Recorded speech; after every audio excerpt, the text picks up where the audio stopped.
আল্লাহ তাআলার কাছে মাফ চাওয়া।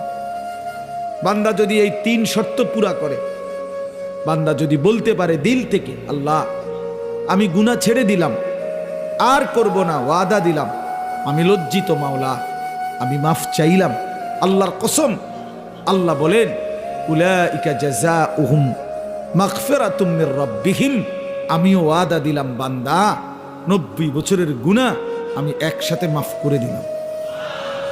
আসমান ছোঁয়া, হুজুর শুনছেন, আপনারা বলছেন লাউ বালাগাত যুনুবুকা আনানাস সামা, আল্লাহ বলছে বান্দা তোমার গুনাহ যদি আসমান পর্যন্ত পৌঁছে যায়, তবুও যদি মাফ চাও আমি কোনো পরোয়া করি না, আমি আল্লাহ হক আদায় করে তওবা করিলে আমি মাফ করে দেব। গাফারতু লাকা ওয়ালা উবালি, আমি মাফ করে দেব। ইয়া ইবনা আদম লাউ আন্নাকা আতাইতানি বিকিরাবিল আরদি